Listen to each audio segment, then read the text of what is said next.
Welcome to the First Time Facilitator podcast. Whether you're a first-time facilitator or a seasoned pro, listen in for tips and tricks to make a bigger impact at the next workshop you deliver. And now, your host, Leanne Hughes.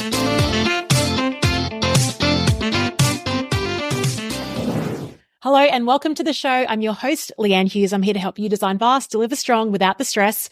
I'm recording a first-time facilitator podcast episode and also recording this for the YouTube channel. Just sharing about a big week that's occurred in Brisbane, a really sort of fun week. We ran the event, How to Face Change, and I say we because I partnered with the incredible Michael Bungay Stanier on this event, and it was super fun. And I thought it might be interesting, both personally, to reflect on the experience and the build-up and what we did beforehand to make it work, and also just to share that with you because I know many of you are curious. Many of you are facilitators. You run events internally, but you might also from time to time want to attract people to big events as well. So just sharing behind the scenes, and this is going to be very casual and conversational. I'm going to pretend that I've just gathered a group of people where hanging out, and I'm just going to share a few things in terms of insights that emerge in terms of how we thought about this event, what we did as well. In the show notes for this episode, I'm going to share the YouTube video, which has like a 3-minute highlight, so you can kind of see what I'm talking about. And now it's nearly a week after the event, so I think this is the perfect time to share those insights, what I learned and anything else that comes to mind. So how I'm going to break this topic up is into various subtopics, looking at marketing, our goals, how we worked together in the lead up to this event, what we did the day before, and also the logistics of hosting the event and sort of other decisions that were made. So as you can see, it's kind of broad. I've tried to have these different themes to keep me on track, but I'm just going to riff with myself and let's see where it goes. So how did this all begin? Well, on the 23rd of February, I was looking through my emails. I got an email from Michael and it said, "Hey, Leanne, I'm in Oz and my last gig will be in Brisbane on the 5th of September. Very half-formed thought, is there a workshop or something you and I could collab on or co-create around that time? Any interest at all?" So yeah, of course, it was like a no-brainer. And I love how Derek Sivers says, is it a hell yes or a no? And this was an absolute hell yes. So responded back, and then it took about a month for us to actually jump on a call. I think we're both doing things. I think we jumped on a call about 4 weeks after that initial email. So March 22nd, I think, to really talk about what we could work on together and what our goals were. And when we jumped on that call, I'm just trying to think of things that stood out. Probably two things. The first one was our goals for this, and it was to co-create just a great experience to get people together and get people excited, work with each other. So that was the main goal. And the subsidiary goal was to not lose money on this. So we did both of those things, I think. So tick, which is great. And I think it's a really important part is anytime you are setting up a collaboration or you're even thinking about running your own event, like what is the real purpose behind it? And I guess some people might run events to make money. A lot of the time you don't. But in terms of having a great time, building your brand, getting great people together and instigating a community, there's so much power and worth in that as well. And also just being able to work with someone that you think is amazing. Like I've learned so much just from being around Michael and hearing how he operates and seeing what he does. It's really given me insight into, gosh, that's what it takes to operate at that level. So yeah, that was really great. Now, following that call on the 23rd of March, then it was pretty much up to me. I said, look, okay, great. Let me think about this. Let me source some venues and I'll see what we can do. Now, two key things came up for me in that time. And I find it fascinating that reticular activating system, the RAS we have in our own mind, once you prime that towards something, it's incredible what comes up, but you've got to prime it. You've got to have a focus or an idea or a goal in mind. And then you really narrow in on a couple of things. So the first thing I saw was an article. It was a front page of the Courier Mail. The date was the 6th of April. I remember where I was. I was grabbing a coffee and I was like, right, instead of looking at my phone, I'm going to look at this paper. And the headline was all about the Olympic Games in Brisbane. And there was a comment from Lee Sun Sin, who wrote the book Mao's Last Dancer, like amazing ballet dancer. He was the principal of the Queensland Ballet for some time. And he was talking about, he was kind of getting a little bit annoyed. There's been all this hesitation around, does Brisbane build new stadiums for the Olympics? Do we repurpose old stadiums? Like, what are we doing? And it still hasn't been resolved yet. And we need to really crack onto this because the Olympics is happening soon. So a lot of the stuff is in the media around, what are we doing with this infrastructure? And Lee said, and he wrote, if I made small decisions, I would hate myself forever. I love that. And so when I was thinking about this event, because I was coming umming and ahhing, like there were so many different venues. So immediately after the call with Michael, I was reaching out to a few venues, trying to figure out like what the associated costs were and capacity, because we had no idea how many people would arrive. And when I read that quote, I'm going to say it again. If I made small decisions, I would hate myself forever. I was like, yeah, right. We can't excuse me, my language, but we can't half-ass this. Like, the venue is a main character for this event. The main characters were Michael, myself, and the venue and the content. I think that was number 4. But really, in my book, The 2-Hour Workshop Blueprint, I really talk about beginning with the experience in mind. And so we had to get the best venue out there, and it was Lena Rooftop Bar, which is where we held it. And think about the variables. It was spring in Brisbane, typically beautiful weather that time of month, the afternoon sesh. Thinking about the combination of like, what would the actual session be? It could have been like a 1-hour session with the panel, but we thought, well, I've got the book, The 2-Hour Workshop Blueprint, so it kind of makes sense to run a 2-hour workshop. Plus, then that was inspired by Nick Gray's book, The 2-Hour Cocktail Party. And I knew many people there that were going to come in, would want to spend time with Michael afterwards and relax and really connect with like-minded people. And so having that 2-hour after party just reflected the goals of that, right? To connect people, to bring people together, to have fun, and just create something magical. So that was why I backed myself with Lena. Now, I think the venue costs, like, they were significant. And we didn't have anyone registered yet so far. We didn't even know. So that was a big bet. But thank goodness. And I think there's something in that. Like, I honestly feel like the rooftop was a major element that got people over the line. Like, they might have been keen, but knowing that it was on a rooftop was like that bit that said, yeah, I want to buy into that. I want to do it. So if you're thinking about an event, definitely consider the experience you're hosting and where you're going to host it is a real variable in terms of getting people to sign up and excited about your event and sharing it as well. And on reflection on that, like just of last week, I think when we talk about events and word of mouth marketing, so many people on social media after the event, like, have shared photos of them on the rooftop because it's a brag-worthy place to be. So that is part of the marketing strategy, is actually thinking of where you're going to host it. I just said that there were 2 things I noticed in the lead up to this that really helped us build this. So one was that Courier Mail article with that standout quote and from Mao's Last Dancer. And the second one was listening to a Diary of CEO interview Steve Bartlett. So he was talking to Daniel Priestley, and Daniel was talking about this phrase called manufacturing demand. When you're looking at trying to sell an event or anything really, you got to create demand for it, right? And create kind of scarcity around it. And so I thought, why don't we give this strategy a crack? And not that Daniel talks too much into it, but I'm like, how do we manufacture demand for our event? So rather than creating a sales page and having tickets for sale immediately, what we did was we said, hey, just letting you know, Michael and I are collaborating on something. It's going to be in September. You need to get on this waitlist to find out more. And you'll be notified first when tickets go on sale. So we had close to, 150 people to sign up for that waitlist in the space of maybe 24 hours. So there's no commitment, but what they did was register their intent. That then gave me validation that, yeah, cool, go with this venue, lock it in because I validated the idea already. So what we did there was just reduce the risk. Now, when you manufacture demand, so all we did was just got everyone's name and email address. Oh yeah, and we wanted to know, what are you excited about? And those comments were really great because then that helped us market it again. So when we did go on sale, it was like, hey, here's what you want and here's what we're doing. So a lot of the social media marketing and the posts, it was like, this is why 8 of your colleagues have decided to sign up for the wait list, and then we put their reasons down. So again, social proof. It's not me telling you why to come along. It's everyone within the community sharing why they're interested in the event. And then that gives us some insight into what we should potentially host as well.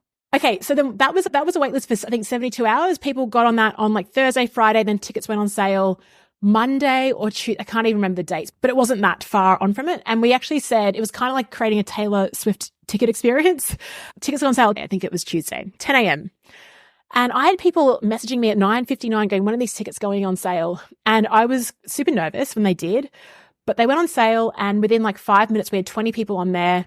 15 minutes, there were like 40 people registered. By the end of the day, we'd had, I think, close to 90 or 100 people sign up on that day. So something about manufacturing that demand, creating an event around when tickets will go on sale at a very specific time was important. I was looking to like Taylor Swift and ticketing platforms to see how do they do this. And we use a platform called Luma, lu.ma. What is so good about that is it's very easy to purchase tickets and they do all the notifications and everything. There's a bit of a cost involved in terms of the fees that you pay for that service. But what I love about it the most is the ease in terms of setting it up, communicating with people on there that have registered. And also, when you sign up, you can see other people that have signed up. So if you're jumping on there at 10:20 and you see that like 45 other people are on there, you're like, oh my gosh, I need to get onto this too. So again, creates that social proof. Other people are doing this. And there was a capacity for that rooftop bar. So there was, you needed to get in quick to lock in that seat. The other incentive was we had 24-hour early bird pricing for action takers. So we sold tickets at a really good rate, and you could buy multiple tickets. And so we had people buy 2, 4, 6 tickets on that day as well, which really built up those numbers. And then following that, honestly, Michael and I, like after that one day, we didn't really need to do anything in terms of marketing the event. Like we'd already been like, great, we've got this. We won't lose money on it. So anything between now and September is just bonus. So that was really great in terms of, cool, we're off the hook now. I think we sold all those tickets, 4 or 5 months in advance of the event. So it's a nice feeling to have that you can relax into that. Of course, Michael was a big draw card as well. Like I'm curious if a similar approach will work if I ever do an event on my own. I've got a few coming up. I've got a Vegas event, a small group mastermind, a Get to the Point with Sally Prosser in Brisbane, and then also running a very intimate, we've got 7 spots left for a red carpet camp out at a beautiful property 90 minutes from Brisbane. Got our own private chef. We're just going to be sort of masterminding. We're running a few workshops and also doing one-on-one coaching as part of that, partnering with Steve Demedio. So link to that is all in the show notes. But I don't think every time I run an event, I'm going to just do the same approach in terms of manufacturing demand. I think it's important to just try different things. And, there's some strategies can work for certain events. So I'm still trying to figure it out and very happy to share on this podcast what's working and what isn't. Okay. So I think marketing is a really important part. It's probably the most important part if you're running an event. Michael and I didn't think about the content in terms of much later, but the sales page was quite important. And what I love about Michael's zone of genius is his way with words. I think we had something around it. It wasn't how to face change. It was how to unlock change or unlocking change. And I remember him going into his Google Doc and he just wrote how to face change. Really bold. That's a really bold phrase. How to face it on.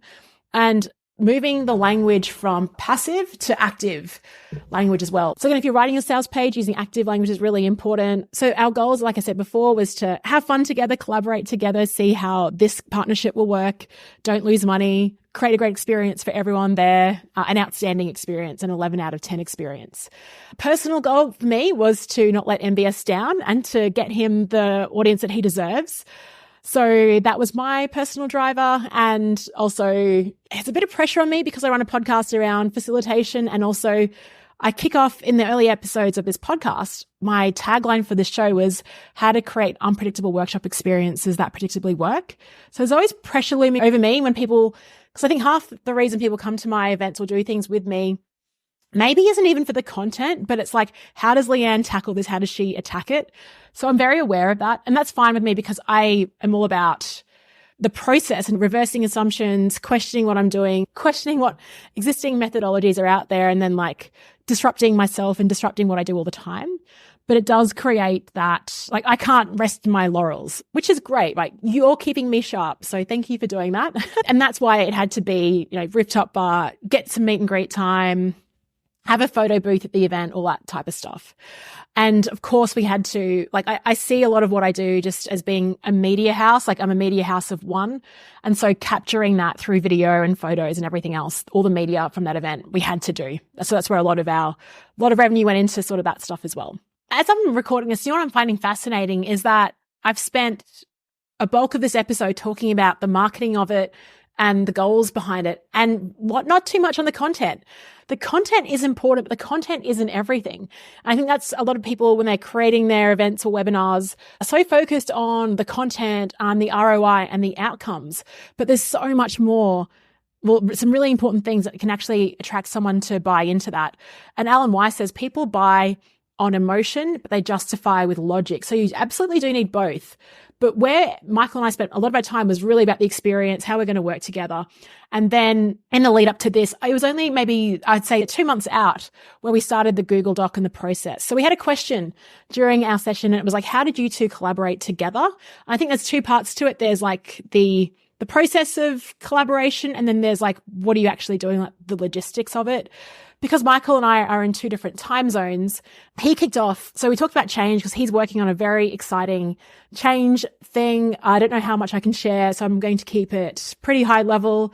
An exciting way at looking at individual and organizational change to make it stick, to make it last. And there were 4 different quadrants related to that. And we're thinking, okay, with the people there, maybe only a quarter of them are interested in organizational change, but everyone is interested in individual change. So we decided to focus on individual change and at a hard change level. How do you create more agency for yourself and others, which is related to upgrading your own operating system, a new identity for yourself. So we focused in on that. So that was a big decision we had to make, is like, which quadrant do we focus in on? 2 hours really isn't enough time. How do we share that load too? And so Michael had a start, created a Google Doc and was like, hey, here are some things that I think will work. In terms of timing, that would have been an amazing one-day workshop, but we really had to cut it back. And then I had to say to him, hey, I think I can add some value related to the part around agency. And that's where I came up with the concepts of the hesitation station, ideas around being shallow and deep, which I might share on future episodes. And then Michael shared more about rituals and how they like the anti-habit, which I absolutely loved. And a lot of people loved that language around rituals and making it a conscious thing. So once you have that, we had a high level draft. Then it was basically up to us individually to go out and figure out what we were going to do. The day before the session, I grabbed Michael from the airport. We met at a cafe, the Powerhouse Cafe along the Brisbane River. It was a gorgeous afternoon, had some great food, super fun. We probably spent about half of that talking around how we're going to collaborate together. If I need rescuing, what's the signal, how we're going to work, if something goes off. And I came to some agreements together, which I think is great. And then look, the day before a workshop, you need to land the plane to figure out. So we went through timing, what were the questions we were going to open with, who did what, as in who did the housekeeping, acknowledgement of country, like kind of went through that sequence. Then it's like, right, you've got 30 minutes for this section. I've got 30 minutes for this section. You got 30 minutes. And then we're going to close it with Q&A. So that was just landing the plane. What I love about that was I got the opportunity to ask the person that's the best person in the world for generating questions. I was like, hey, here I've got these 3 parts. What are some questions that I can ask at the end of each one?